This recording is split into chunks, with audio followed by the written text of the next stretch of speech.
natin at ma-clarify natin yung sinasabi ni Presidente na pogo.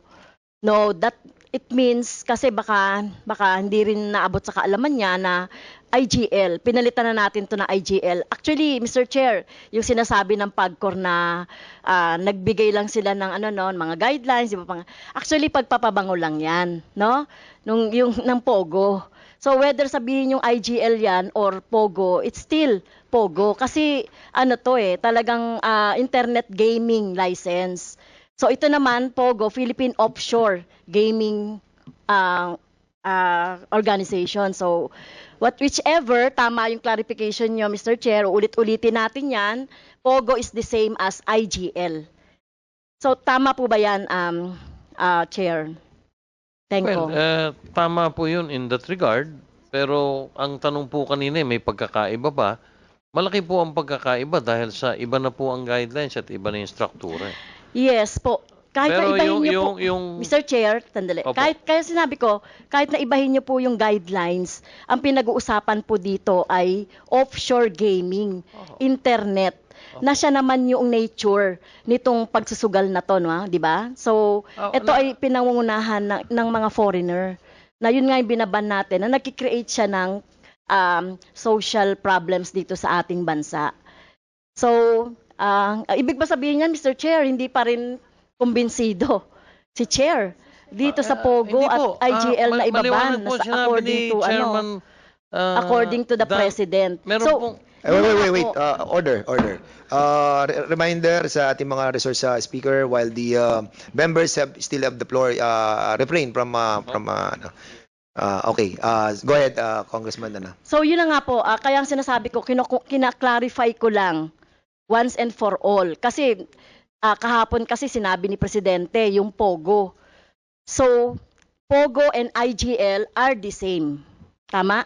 Yes, ma'am. Kaya po, pag nagrekomenda kayo kay Presidente, sabi ko nga, mailinaw natin kay Presidente. Baka yung sinasabi nyo kasi, Pogo, ibaban, pero dahil binago nyo nga po yung guidelines, yung IGL will remain. So, yun po yung magiging Congresswoman logic. Castro, Yes. wala po akong sinabing ganun. Ako po, kausap, in fact, kaliliwanag lang ni Congressman Dan, ang chairman, maliwanag po ang utos po ng Pangulo, kung napakinggan po ng lahat, I'm instructing PAGCOR to wind down the operations of all POGOs. Congresswoman Castro, hindi ko po mawawind down yung mga illegal dahil wala na po sa jurisdiction ko yun. Pero yung mga nasa jurisdiction kong 43, maliwanag po yun. Kailangan ko i-wind down na po yun.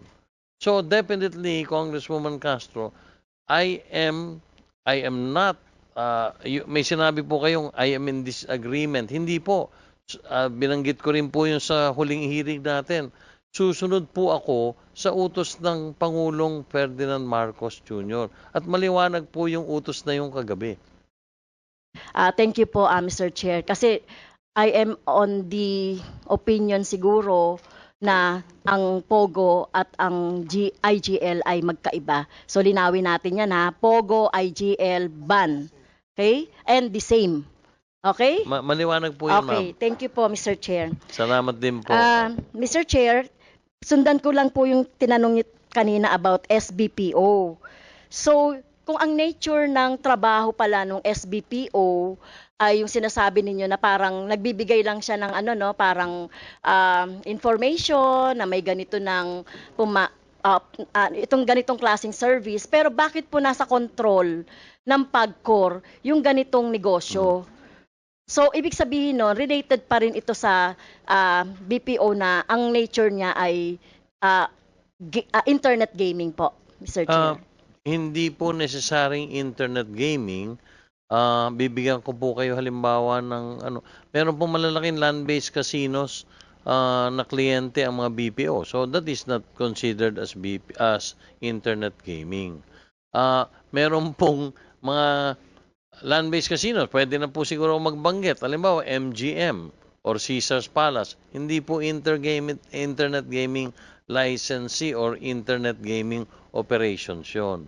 Kaya nga po, di po ba ang PAGCOR is regulating any kind of gaming? whether it is on, hindi po internet yan or iba. So Yes, bakit ma'am. nasa inyo po itong ganitong klasing Mr. Chair, na nalilito lang ako, no, ganitong klasing SBPO, Special BPO, bakit po nasa PAGCOR? Allied business po kasi yun related to gaming. Kaya po napunta sa amin. So, allied business related to gaming, not necessarily sila yung nagpapagame or Hindi sila po, yung wala pong, responsible. liniwanag ko na po kanina yun, Congressman. Wala pong Okay, thank you po. pagtaya. Nire-reiterate ko lang, no? Yes, ma'am. Baka kasi Opo. baka magkalusutan later on, ano? Binaban ni Presidente yung Pogo and IGL, baka magkalusutan dyan sa SBPO. Anyway, thank you po for clarification, Mr. Chair. Next, ito po, moving forward po, no? Winding up po ng Pogo until December. So, ang ibig sabihin po nito, kailangan na natin ng matibay-tibay, no, malakas na enforcement agency para talagang sawatain itong mga pogo, illegal man or legal. Yung PAOK po, Mr. Chair, ano po yung moving forward po, ano yung mga pwede nating gawin?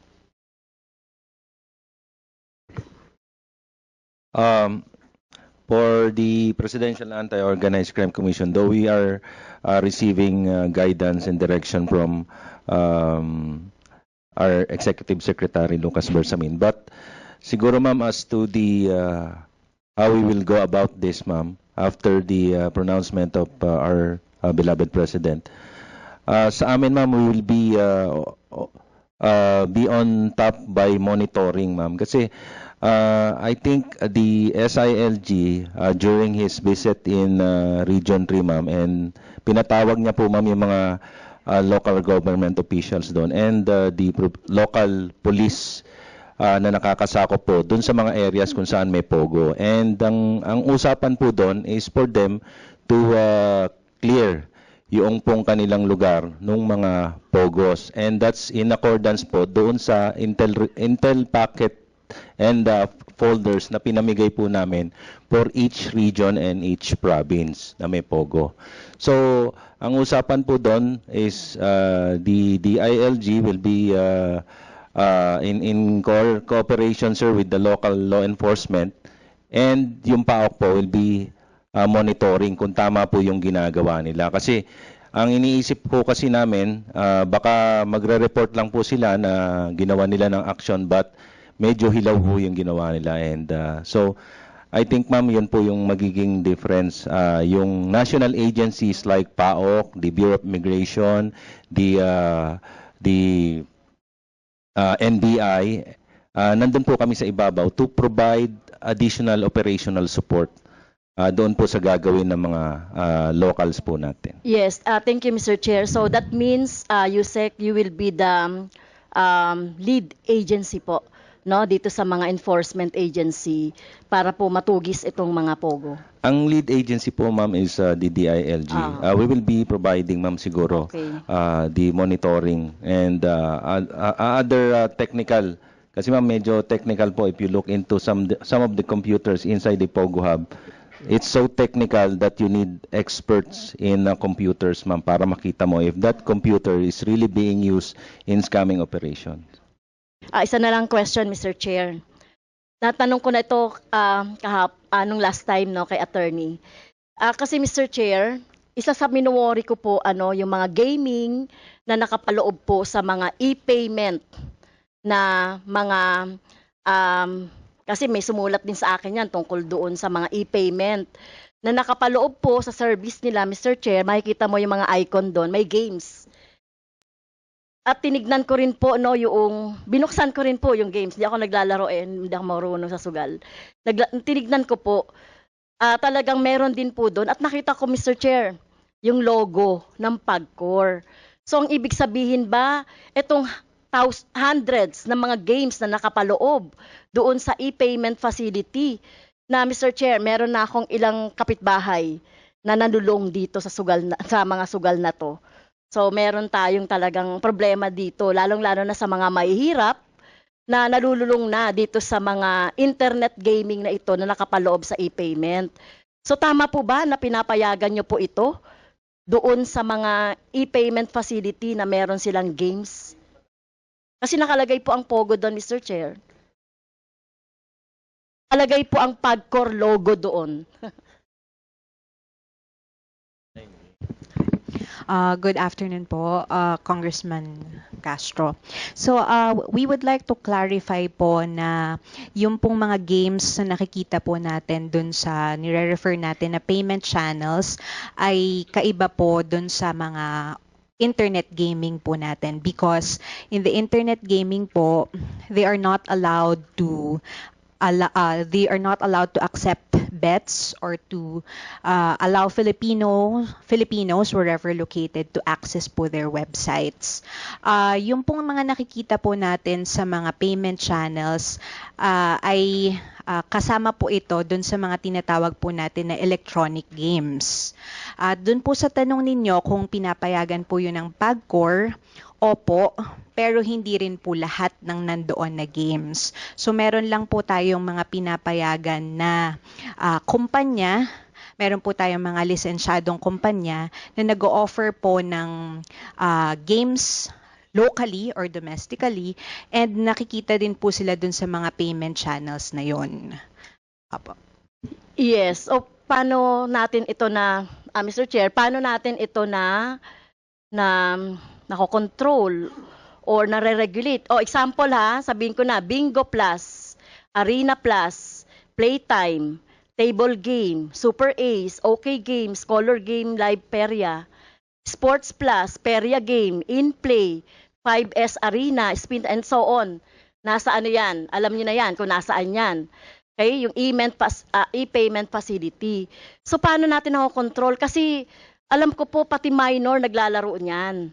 No, kahit na sinasabi nga kung mananalo ang minor diyan, sinasabi niyo nung last time sa akin on the side, sabi ko, paano niyo nakokontrol yung mga minor na magsugal dito?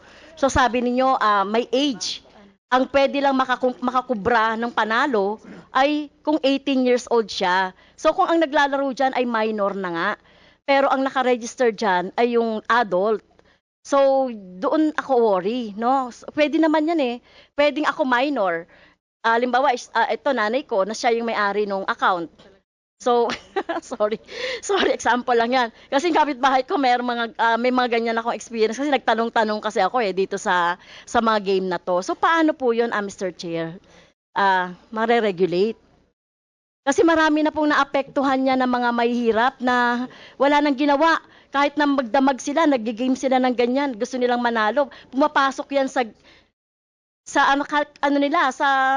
ang tawag doon. Sabihin ko na, pumapasok yan sa GCash.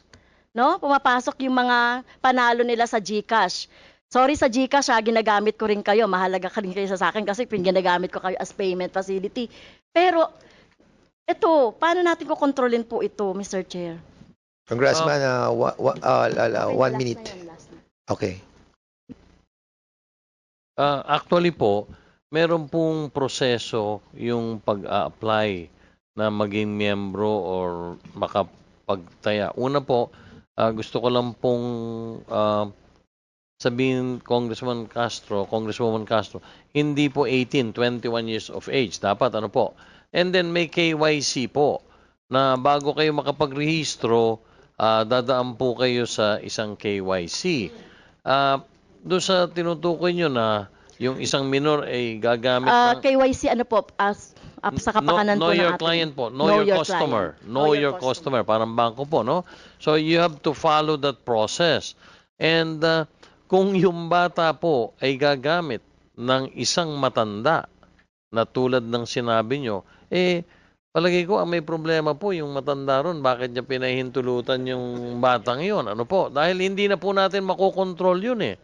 Because if they will be using a government ID, because we require a government ID, that may picture po yun, nagmamatch dapat sa ID. So, there is a know your customer process or a KYC. Now, with your concern, maski sino po siguro mahihirapan doon sa ganun kung sinasabi niyong yung bata ay ginagamit yung ID ng matanda. Una po yun. Pangalawa po, ma'am, Pag rineklamo po nung kapitbahay ninyo halimbawa sa PAGCOR, mahalaga po kasi talaga dyan may tatak ng PAGCOR para meron pong tatakbuhan, meron pong mekanismo para yung customer ay makapagreklamo. Ngayon po ma'am, yung kapitbahay nyo na nagreklamo, tumakbo sa PAGCOR, hindi po binabayaran, meron pong arrangement dyan, hindi po mababayaran ng payment provider or nung pinagtayaan ang isang hindi nararapat na nandun. At ma'am, ay congresswoman, ang dami na po namin kaso, libo-libo na po, including government officials, government employees. Ay yan po pag nahuli at may nakapagsumbong na ginamit mo bata ka lang pala at below 21. Pero ang ginamit mo ID ng matanda at naisumbong po sa PAGCOR, ma'am, definitely, una, kansilado yung membership niya ron. Pangalawa, hindi po bibigay yung panalo mo at yung depositong na-deposito na as a penalty. Kukumpiskahin po yun. And we have had, Congresswoman, thousands of cases, and that includes even government workers and government officials. Yun nga po, Mr. Chair, nakaka-worry po, no? Government employees man yan, pangkaraniwang mamamayan man o minor yan, hindi nyo naman na-control dito, pero pinapayagan nyo po. So yun yung tanong. So kaya nga po hindi nyo na makokontrol talaga yung malululong, yung ating mga mahihirap na kababayan dito sa mga game na nakapaloob po sa mga e-facility. So yun po yung pag-isipan natin kung Opo. paano po siya kukontrolin. Yes, Okay, ma'am. Thank you, that will be Mr. your Chair. last Yes, ma'am. question, Congresswoman Franz. Thank you po. Okay. You want to answer? Not anymore. Okay. So Congressman Bong Tebes is acknowledged, and Congressman Gaston Bunting of Parañaque. So welcome, sir. All right. So we'll be Thank you, Mr. Chair. we'll be proceeding to the next interpellator. Si Congressman Plato. Thank you, Mr. Chair. Sorry, Congressman Plato. This is so important. No, Okay. the message of the speaker will be delivered by our senior deputy speaker, the very supportive senior deputy speaker is now recognized, sir. Thank you, Chairman Dan. Thank you, Chairman Ferrer. To my colleagues in the House of Representatives, this is the Speaker's message. The Speaker Ferdinand Martin G. Romualdez on Tuesday directed the House leadership and top secretariat officials to come up with and ensure the swift approval of proposed measures that would give flesh to the directive of our dear President, President Ferdinand Bongbong Romualdez Marcos Jr. to impose a total ban on Philippine offshore gaming operations, POGO, in the Philippines.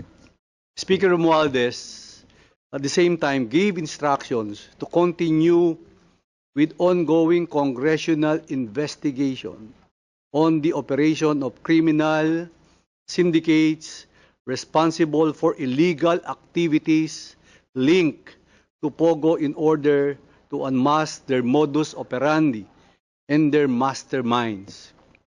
My dear colleagues, immediately after the SONA last night of the President Marcos Jr., I met with the House leaders, kami po nag-meeting kagabi after the SONA, to stop and the top secretariat officials that in his office, I asked them to come up with a proposed legislative measure that will put to a halt all POGO operations in the country effective December 2024 as ordered by the President, and that is the word of our Speaker.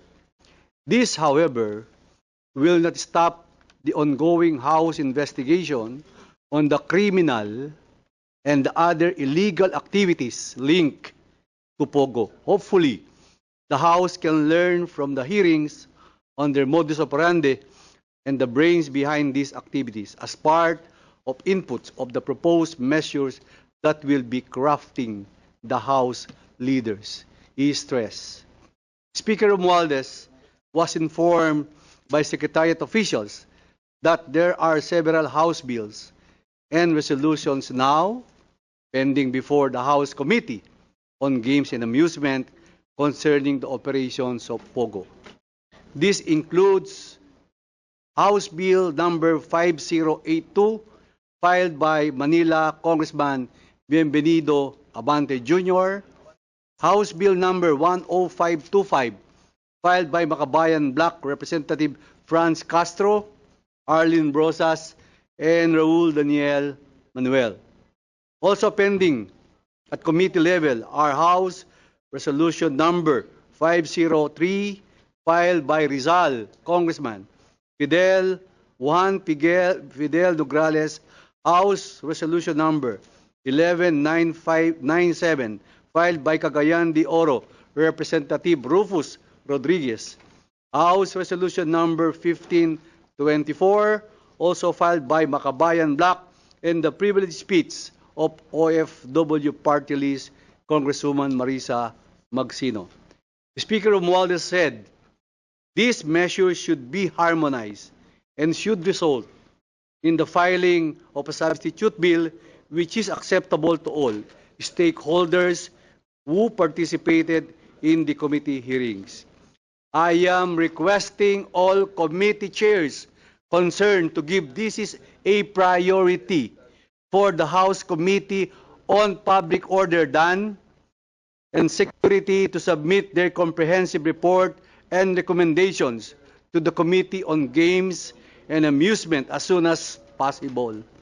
And for the House Committee on Games and Amusement to come up with a committee report for immediate plenary deliberation, and that is the word of our Speaker.